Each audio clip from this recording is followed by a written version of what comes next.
Isaías capítulo 6, do versículo 1 ao 9. No ano em que morreu o rei Uzias, eu vi o Senhor assentado sobre um alto e sublime trono, e os seus séquitos enchiam o templo.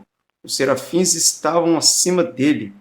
Cada um tinha 6 asas, com 2 cobriam seus rostos, e com 2 cobriam seus pés, e com 2 voavam, e clamavam uns para os outros, dizendo: Santo, Santo, Santo é o Senhor dos exércitos, toda a terra está cheia da tua glória. E os umbrais das portas se moveram com a voz do que clamava, e a casa se encheu de fumo. Então disse eu: Ai de mim, que vou perecendo, porque eu sou um homem de lábios impuros, e habito no meio de um povo de impuros lábios. E os meus olhos viram o Rei, o Senhor dos exércitos. Mas um dos serafins voou para mim, trazendo na sua mão uma brasa viva, que tirara do altar com uma tenaz, e com ela tocou a minha boca, e disse: Eis que isto tocou os teus lábios, e a tua iniquidade foi tirada, e purificados os teus pecados. Depois disso, ouvi a voz do Senhor que dizia: A quem enviarei? E quem há de ir por nós? Então disse eu: Eis-me aqui, envia-me a mim. Então disse ele: Vai e diz a este povo: Ouves de facto, e não entendeis, e vedes em verdade, mas não percebeis. O profeta Isaías é o autor do maior livro profético do Antigo Testamento. Ele profetizou no Reino do Sul, chamado Judá, mais especificamente em Jerusalém, onde nasceu e foi educado. Seu nome significa O Senhor é Salvação. Seu ministério teve início logo após a morte do rei Uzias. Então podemos datar o período de atuação do profeta Isaías entre os anos de 740 a 686 a.C. Historicamente, o profeta Isaías foi do tempo de Amós e Oséias, que ministraram à nação do norte, Israel. Miqueias foi contemporâneo de Isaías. Também ambos atuaram no Reino do Sul, Judá. Ele nasceu em relativa riqueza e posição social. Era um membro da corte real, conselheiro confidente do rei Uzias, o qual governou por mais de 52 anos. É possível que o profeta Isaías fosse parente do rei Uzias, devido ao seu livre acesso à corte. Contudo, não há registros seguros para afirmarmos tal coisa. É chamado de profeta messiânico, devido ao volume de profecias messiânicas e à riqueza de detalhes proféticos sobre o Messias. O reinado do rei Uzias havia começado com muita promessa, mas infelizmente o orgulho tomou conta do rei Uzias e ele presumiu que podia fazer no templo o que era proibido. Ele foi atingido com lepra e morreu, não no palácio, mas no lugar do leproso. Qualquer crise, mesmo que pequena, pode ser uma oportunidade para uma nova visão de Deus. Se considerarmos o que Isaías viu, pode ajudar a nossa visão espiritual. Como Isaías, podemos encontrar uma nova inspiração e renovação do compromisso. E com base nesse texto eu quero trazer o tema 6 visões que Isaías teve que mudou a sua vida. Primeiro, Isaías viu uma crise social. Esse não é o início da obra de Isaías como profeta. No capítulo 1, do versículo 1, ele declara que profetizou durante o reinado de Uzias, rei de Judá. Essa visão transformadora veio a ele como algo que aprofundou sua vida espiritual. Foi uma experiência purificadora, centrada em torno de uma crise de confissão e de consagração. Embora houvesse sido, no geral, um bom rei, tendo um reinado longo e próspero, muitas pessoas em seu reinado haviam se afastado de Deus. Havia uma aparente prosperidade exterior, mas muita corrupção interior. O rei Uzias estava sendo sentenciado à morte em decorrência da lepra, que veio como julgamento divino devido à sua presunção, porque tentou assumir as funções de sumo sacerdote, segundo a Crônicas, capítulo 26, versículo do 16 ao 21. A morte de Uzias em 740 a.C. marcou a passagem de uma idade de vigor espiritual em Judá, pelo menos até que o rei pecasse, 10 anos antes de sua morte. Assim o trono de Judá estava vago. A morte de Uzias foi como uma decepção para o jovem profeta em relação às suas esperanças para a nação, e acabou se tornando uma crise em seu ministério. Isaías tinha vivido durante os últimos 20 anos do rei Uzias. Isaías tem o conhecimento da morte do rei, do desgosto nacional, das dificuldades e perigos que a nação tinha agora que enfrentar. Ele queria parar no capítulo 6, mas Deus tinha mais 60 capítulos para a vida do profeta. E no versículo 8 ele ouve a voz do Senhor. Talvez você esteja como Isaías, tentando parar, desistir, desviar, achando que não há mais jeito, não há mais solução, mais saída. Mas eu quero dizer para você, neste dia, Deus está escrevendo um novo recomeço, uma nova história, uma nova fase, novos capítulos e novos versículos para a sua vida. Enquanto que para muitos está pensando que acabou, para Deus é apenas o recomeço. Para Deus é apenas uma nova história que está se tornando. Este é o momento de ter uma experiência com Deus. Este é o momento de ter um particular com Deus, de ter uma intimidade com Deus, de ter novas experiências com Deus. Assim como Isaías, Deus está preparando este momento para você neste dia. Segundo a visão, Isaías viu uma visão celestial. A visão veio a Isaías enquanto participava como profeta da corte oficial nas cerimônias do templo. Penetra nos atos do templo para se aproximar de Deus. Estando parado com os sacerdotes entre o pórtico e o altar dourado, ele olhava fixando através das portas abertas do santuário, e o santuário se encheu de fumaça do incenso da adoração e oração que elevava diante do véu do templo. A fumaça passou pelo véu, chegando no Santo dos Santos, onde estava a Arca da Aliança, que simboliza a presença de Deus. Isaías entende que apesar da aparente vitória da maldade sobre a terra, numa época que o trono de Judá estava desocupado pela morte do rei Uzias, Isaías declarou: "Eu vi o Senhor, o verdadeiro Rei dos Reis, o Rei eterno, o único que é imortal, assentado sobre um alto e sublime trono."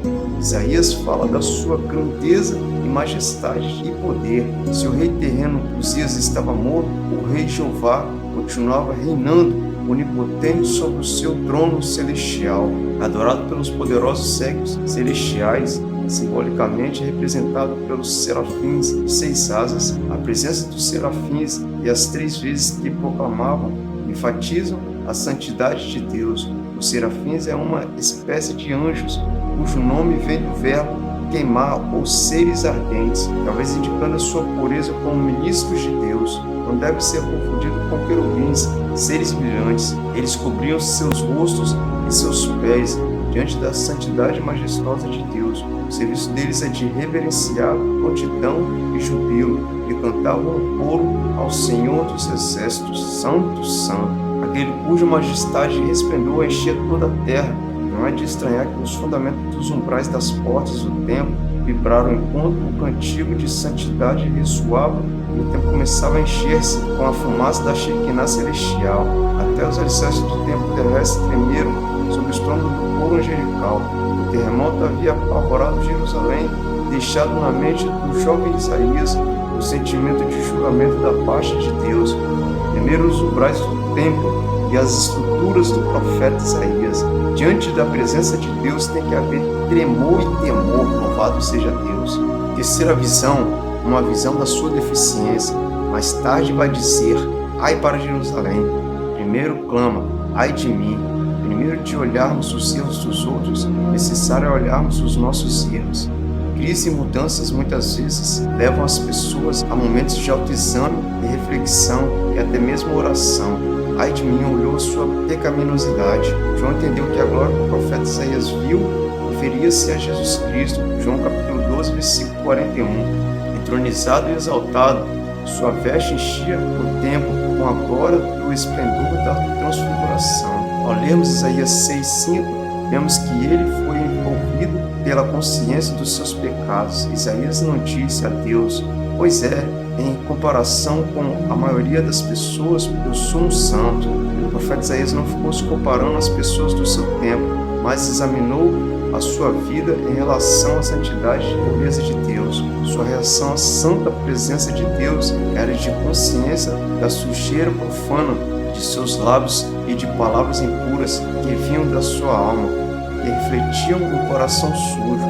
Abandonando que o país se encontrava e o trono vazio, mas agora viu o Senhor Deus nas alturas, com todo o poder do universo às suas ordens. O pensamento do profeta diante da santidade do Deus de toda a terra produz a consciência da nossa indignidade e impureza aos seus olhos. Foi sem dúvidas por Isaías saber que a sua vida seria consagrada à proclamação da mensagem do Senhor Deus, que ele sentia aqui a pecaminosidade e indignidade para o serviço. Ai de mim, o efeito dessa visão no profeta é imediato e avassalador. Unido com a nação no seu afastamento de Deus e preso nos seus próprios desejos e hábitos pecaminosos, Isaías só se pode considerar perdido. Um homem de lábios impuros, Isaías entendeu o quanto havia pecado perante Deus. Compreendeu que não tinha qualquer esperança de alcançar o padrão divino de santidade, digno de cantar louvores a Deus ou proclamar a mensagem de Deus. Como poderia um homem de lábios impuros repetir sinceramente o hino angelical? Aleluia! Visto que os lábios expressam o que se passa na alma, sua impureza é uma evidência clara de um coração impuro. Sua consciência pesava sob o sentimento de fraqueza e fracasso pessoais. Ele nada mais podia fazer que confessar sua incapacidade e condição decaída. Mas a graça redentora de Deus apressou-se em atender a sua necessidade. Isaías percebeu que as pessoas no seu meio, das quais ele vivia, eram um povo de impuros lábios, e assim qualquer falta no homem geralmente manifesta em seu falar. Tendo observado a adoração celestial, o profeta estava dolorosamente consciente dos defeitos da devoção do seu povo. A condição leprosa do seu rei não era nada em comparação com o próprio falar leproso do povo, com suas palavras amargas. No entanto, mesmo quando os lábios são impuros, ainda podemos regozijar-nos se nossa visão é capaz de ver a Deus, porque o Espírito Divino pode usar esse portal da alma para operar uma transformação. Aleluia! Olhos que viram o Rei, o Senhor dos Exércitos, devem levar o coração a clamar purificação. Era importante que Isaías visse a Deus em toda a sua santidade. Santidade significa moralmente perfeito, puro e afastado de todo tipo de pecado. Nós também precisamos descobrir a santidade de Deus. Os nossos pecados estreitam a visão de Deus. Mas eu quero dizer para você que Deus está nos dando oportunidade para ver não os pecados das pessoas ao nosso redor, mas a nossa deficiência espiritual. E assim como o profeta Isaías, venhamos nos arrepender e apresentar a Deus para que Ele venha nos purificar. Aleluia! Quarta visão. Isaías viu sua purificação, uma limpeza pessoal, a brasa da purificação. Um serafim tomou uma brasa do altar, onde o sacrifício pelo pecado foi feito, originalmente do altar do holocausto, Levítico capítulo 16, versículo 12, aplicando aos seus lábios uma brasa do altar do incenso. Isaías foi assim purificado e equipado para o louvor, a oração intercessora e proclamação da palavra de Deus. Uma brasa viva fala de lavar, limpar, purificar, santificar. O altar do qual a brasa foi tirada sugere o sacrifício que acabara de ser consumido pelo fogo, aceito, recebido por Deus, e por trás do fogo do óleo estava o derramar do sangue com sua expiação pela alma. Lucas capítulo 17, versículo 11. Para a purificação da iniquidade, um dos serafins, com uma brasa viva, tocou o profeta no local da sua maior necessidade. O Calvário proveu um Pentecoste para cada crente impuro. Perdão e iniquidade são as condições similares da obra do profeta e da sua própria vida espiritual. Chamou a atenção dos alvos de grande mudança na vida do profeta. No capítulo 6, do versículo 6 ao 7, diz: Mas um dos serafins voou para mim, trazendo na sua mão uma brasa viva, e tirara do altar com uma tenaz, e com ela tocou a minha boca, e disse: Eis que isso tocou os teus lábios, e a tua iniquidade foi tirada, e purificado o teu pecado. Pecado e iniquidade. O que é iniquidade? Iniquidade é um comportamento contrário à moral, à religião, à justiça, à igualdade. A iniquidade é praticada por iníquos, ou seja, quem se opõe à equidade. A iniquidade iniquidade está associada ao ato de ser mau, injusto e perverso. Uma pessoa iníqua transgride as leis normais, morais e éticas, sem qualquer tipo de ressentimento ou escrúpulos. A iniquidade está normalmente relacionada com o cinismo e a falta de caráter. A criminalidade, pecado ou injustiça são algumas das ações de quem pratica a iniquidade. E o que é pecado? Maldade. Eu cometo pecado quando eu desobedeço à vontade de Deus e transgrido as suas leis. 1 João capítulo 3, versículo 4. Assim, pelo fogo do amor divino, toda a impureza pecaminosa foi queimada da boca e do coração do profeta. Não foi a brasa que o purificou, mas Deus. Ele foi purificado por fora, lábios, e também por dentro. E assim como fez com Isaías, Deus quer te lavar, te purificar neste dia, tanto por fora como por dentro. Quinta visão, Isaías viu o chamado para o serviço. Isaías teve permissão para ouvir a reunião do Conselho dos Seres Celestiais, quando a voz do Senhor pediu os serviços de um obreiro e mensageiro, a quem enviarei e quem há de ir por nós. Cada crente é salvo para servir. Ele é uma testemunha desde o momento da conversão.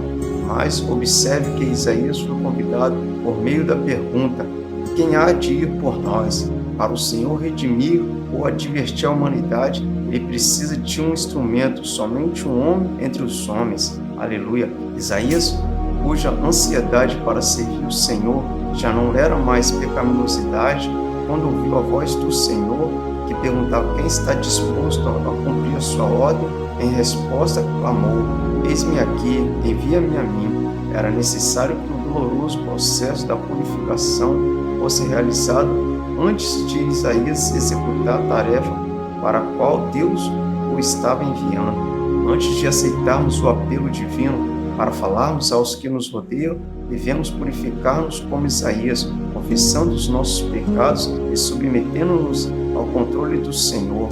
Pode ser doloroso permitir que Deus nos purifique, mas é necessário para podermos verdadeiramente representá-lo, pois Ele é puro e santo.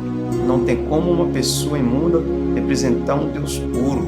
Sabe, com isso, entendemos que quando verdadeiramente somos perdoados e ouvimos a voz do Senhor, estamos de fato prontos para toda boa obra. Isaías submeteu-se inteiramente ao serviço do Senhor, não importando o quão difícil pudesse ser a sua tarefa. O verdadeiro servo de Deus vai porque seu coração o move para a tarefa. Esse vai da comissão divina não é um comando, mas a aceitação de um voluntário. Jesus ainda procura voluntários. O verdadeiro chamado é o grito de um coração que ouve a mensagem celestial e anseia em ir e contar ao mundo a respeito do amor de Deus. Aleluia. Sexta visão, Isaías viu sua missão, um compromisso irrevogável. Irrevogável significa um compromisso que não pode ser anulado, que não pode ser desfeito, que não pode voltar atrás. O serviço de Isaías foi aceito e Deus disse: vai e diz a este povo. Era uma missão difícil. Ele não seria admirado nem amado, mimado e lisonjeado, mas cumpriria a função de um servo sofredor do Eterno. Contudo, ele estava disposto a ser a voz de Deus. A mensagem era de castigo ao povo teimoso. O povo iria ouvir e ver, mas não compreenderia a mensagem. Cada vez estariam mais cegos, o seu coração endureceria, em vez de ficar mais sensíveis. A nação seria destruída como um carvalho e como uma azinheira. A ideia exprime uma devastação completa, mas mesmo assim há promessa para o futuro. Os próprios troncos cortados florescerão e crescerão, e o remanescente do povo será reunido para servir o Redentor Todo-Poderoso de Israel e voltar ao seu domínio. Porém, o que muitas pessoas não entendem, principalmente dessa nova geração, era que o chamado profético não era tido como status e famas, como muitos a têm hoje. O chamado profético exigia, acima de tudo, uma vida santa. Hoje muitos se intitulam profetas de Deus, vasos escolhidos do Senhor, mas poucos estão dispostos a renunciar tudo pelo chamado de Deus. Poucos estão dispostos a serem purificados no seu modo de pensar, de agir ou de falar. Finalizando a mensagem, só depois que Isaías viu a Deus e foi perdoado é que pôde ouvir o desafio de Deus para fazer sua obra. Vida com Deus é mais importante do que vida para Deus. Vida vem antes do trabalho, consagração vem antes do ministério, adoração vem antes de missão, santificação vem antes de serviço. Deus trabalha em nós antes de trabalhar através de nós. Em Isaías 6 aprendemos acerca das 6 visões. Ele não só teria uma vida crucificada, mas um ministério crucificado. O testemunho repreendeu, sofreu e morreu. Mas a semente que espalhou em lágrimas continua dando frutos. Se hoje você ouviu a voz de Deus lhe dizendo: a quem enviarei e quem há de ir por nós, não perca tempo e faça como Isaías. Seja voluntário e responda ao chamado do Senhor, dizendo: eis-me aqui, envia-me a mim. E essa palavra venha ter falado ao seu coração. Jesus te ama, e eu também. Fique com Deus e um abraço.